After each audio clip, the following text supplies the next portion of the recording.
this world? What have they done to us? What did they do to us? Do you remember the guy in the grey suit that fell down? Remember that video? He was like, the car was passing and you saw this guy walking and then he fell and they said they're just dropping dead. And then the camera, so it's like so here he is, the camera's passing, here he is, he's walking, he falls down, and then the car keeps going and he vanishes. But if he'd actually seen the whole footage, he'd actually got up and go, who fucking put that there? Fuck. He just tripped over something. And that one guy falling down got the whole fucking world inoculated. And that's what he did, tripped over his shoelace, you know.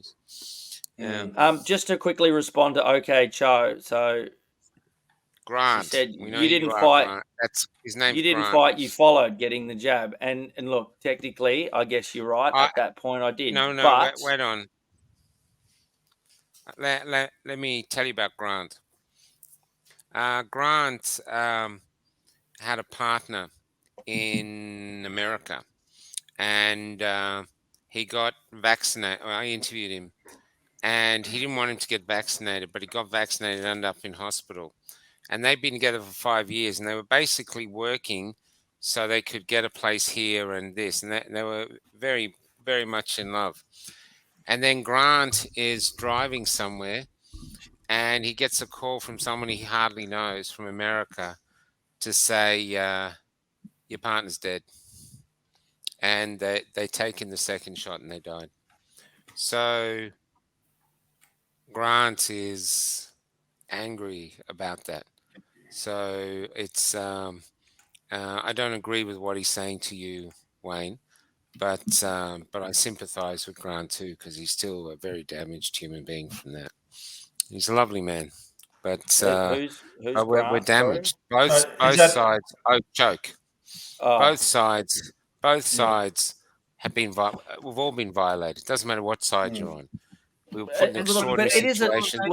My kids were grown up. It's a decent enough point. I don't mind the point, and I don't mind being called out because I like the chance to explain. Look, to a certain degree, I will somewhat agree, but I have said before that at that point in my time, I wasn't part of the movement, and I wasn't really aware. I hadn't really awoken yet to what was going on.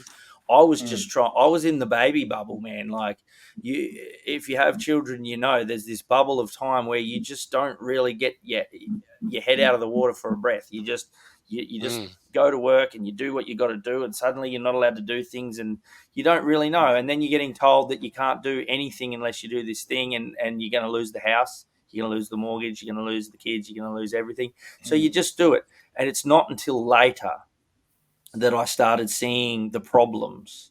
And then it wasn't until later that I started saying, I don't agree with this anymore. And it wasn't until later that I'd put my foot down. I'd already done it by then. I can't go back in time. I don't know whether I got a bad shot or a placebo, if they exist. Every day of my life, I'm like, is that a heart thing? Am I feeling something? Is it just indigestion? Like I worry constantly. I look at what's happening. I see the things of people with these huge. I played the clip of it today. I'm on this show right now trying to broadcast to people live, unashamedly. So I believe I am fighting now.